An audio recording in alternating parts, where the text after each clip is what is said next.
स्वामीचा अर्थच स्वाहा मी असा होता. ज्याने मीला स्वाहा केलं आणि स्वामीला शरण गेला तो. श्री स्वामी समर्थ प्रकट दिन.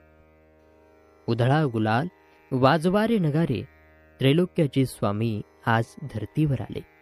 अनुसूयेचा तूच दत्त, सुमतीचा तूच श्रीपाद, अंबा भवानीचा तूच नरहरी, आम्हा कैवाऱ्यांचा तूच स्वामी.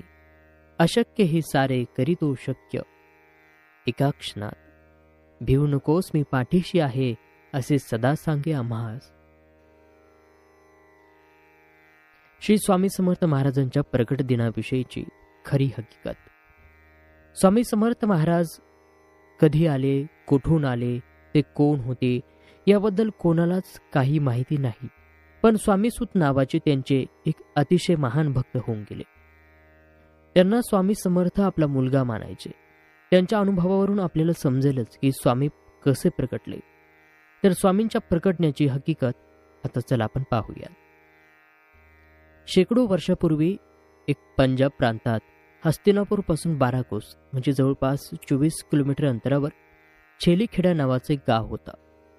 त्या ठिकाणी विजयसिंह नावाचा एक मुलगा आपल्या भाऊ आणि भावजेबरोबर राहायचा. तो मुलगा कोणाही बरोबर मिसळायचा नाही. तर तेथून थोडेशा अंतरावर असणाऱ्या साधारण पडक्या अशा जागेत एक खूप मोठा वटवृक्ष होता. त्यात एक छोटीशी दिवळी होती आणि त्यात एक छोटी गणपतीची मूर्ती होती. तर तो विजयसिंह खूप खिशात गोट्या भरून तिथे जायचा आणि त्या गणपती बरोबर खेळायचा. पण तो मुलगा गणपतीला आपला मित्र मानून त्याचाही डाव स्वतःवरच घेऊन असं खेळायचा. असंच एक दिवस जात होते आणि त्या परमात्म्याला आपला आविष्कार दाखवण्याची गरज वाटू लागली. त्याने विजयसिंहाला कारण बनवून आपला आविष्कार दाखवला. तर तो दिवस होता चैत्र शुद्ध द्वितीया आणि विजयसिंह रोजच्या आपल्या पद्धतीने याही दिवशी तिथे गणपती बरोबर खेळायला गेला.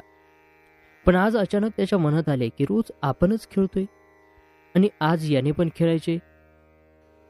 सर्व गोट्या त्याने त्या मूर्तीसमोर टाकल्या आणि तो बोलला की बाप्पा, रोज मीच तुझा डाव खेळतोय, पण आज नाही, आज तूच खेळायचं. बस इतके शब्द त्याच्या तोंडातून निघले तेव्हा धरणी कंपित होऊ लागली. सर्वत्र ढग जमून अंधार होऊ लागला. वारे वेगाने वाहू लागले आणि कोणालाच काही कळेना की काय होतंय. पण काय करणार, ती अद्भुत शक्ती आज प्रकटणार होती आणि तिच्याच आगमनाची ही सूचना होती. ज्या ठिकाणी गणेश मूर्ती होती त्या ठिकाणी धरणी दुभंगून एक 8 वर्षाचे अतिशय तेजस्वी एक बालमूर्ती प्रगटली आणि तेच दुसरे तिसरे कोणीही नसून प्रत्यक्ष परब्रह्म श्री स्वामी समर्थ महाराज होते. तर विजयसिंह गोट्या खेळताना तेव्हा स्वामींकडून हरला आणि बालरूप स्वामींनी त्याला गोट्या उधार दिल्या. परत भेटण्याचे वचन देऊन तिथून ते गुप्त झाले. थोडक्यात स्वामींचा अवतार हा पंजाब प्रांतात हस्तिनापूरपासून 12 कोस जवळजवळ 24 किलोमीटर अंतरावर छेलीखेडा नावाच्या गावात वटवृक्षाच्या जवळ गणेश मूर्तीच्या शेजारी झाला. आता शंका ही उपस्थित होईल की ही गोष्ट कशी काय कळली. पण या गोष्टीचा उलगडा असा झाला, कोकणातील हरिभाऊ म्हणजे स्वामीसूत हे अक्कलकोटला आले होते आपल्या ऐहिक इच्छापूर्तीसाठी. तेव्हा तेथे काही दिवस ते वास्तव्याला होते आणि एक दिवस स्वामींनी त्यांना जवळ बोलावले, मांडीवर घेतल्याने सांगितले की आजपासून तू माझा सूत झालास. सर्व घरदार सोडून दे आणि दर्या किनारी माझी ध्वजा उभी कर. हे ऐकून हरिभाऊंना रडू कोसळले, कारण ते इथे ऐहिक इच्छापूर्तीसाठी आले होते आणि महाराज तर सर्व सोडायला सांगताहेत. हे पाहून त्यांना थोडं रडू कोसळलं. तेव्हा स्वामी त्याला म्हणाले की रडतोस काय, माझे पोट बघ किती मोठे आहे, त्याच्यावर हात फिरव बघू. आणि ज्यावेळी हरिभाऊंनी तसे केले त्यांना ध्यान लागले आणि त्यामध्ये त्यांना आपले सगळे जन्म आठवू लागले आणि त्यातील त्यांना एक आपलाच जन्म आठवला, विजयसिंह. म्हणजे दुसरं तिसरं कोणी नाही तर तो स्वतः स्वामीसुतांचाच पूर्व अवतार होता. आणि त्यानंतर सर्व गोष्टीचा उलगडा झाला. या गोष्टीला स्वतः स्वामींनी मान्यता दिली आहे. ती पुढील प्रमाणे म्हणतात की स्वामी प्रगट दिनाचा उत्सव स्वामीसूत महाराजांनी सुरू केला. ज्यावेळी स्वामीसूत महाराज हा उत्सव अक्कलकोटमध्ये करत होते तेव्हा भुजंगासारख्या भक्तांनी स्वामींना प्रश्न विचारला, स्वामीसूत हे काय करत आहेत. तेव्हा स्वामींचे उत्तर असे होते, माझा बाळ, मी सदैव ज्या दिवशी प्रकट झालो त्या प्रगटलेल्या दिवसाचा उत्सव साजरा करत आहे.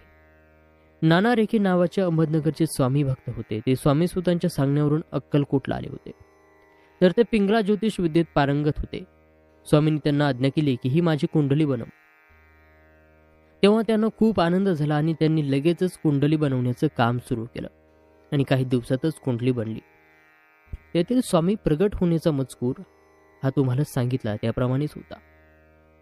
तर ते ती कुंडली घेऊन स्वामींपाशी आले तेव्हा तेथे भजनाचा कार्यक्रम सुरू होता. तेव्हा स्वामींनी ती कुंडली भक्तांना सांगून माळ्यावर टाकायला सांगितली आणि ज्यावेळी कार्यक्रम संपला आणि परत स्वामींनी कुंडली आणण्याची आज्ञा केली तेव्हा त्या कुंडलीवर हळद, कुंकू, अक्षता, तुळस, फुले वगैरे वाहून सर्व देवतांनी त्या कुंडलीची पूजा केली होती. आणि आजही स्वामींची ही कुंडली स्वामींच्या अहमदनगरच्या मठामध्ये आहे. तर श्रोतेहो, आशा आहे तुम्हाला स्वामी समर्थ महाराजांच्या प्रकट लीलेची ही कथा आवडली असेल. व्हिडिओ लाईक करा, शेअर करा आणि चॅनलवर नवीन असाल तर सबस्क्राईब करायला विसरू नका. असेच माहितीपूर्ण व्हिडिओज तुम्हाला या चॅनलवरती पाहायला मिळत असतात. तेव्हा पुन्हा भेटूया नवीन व्हिडिओ नवीन माहितीसह. तोपर्यंत नमस्कार. श्री स्वामी समर्थ.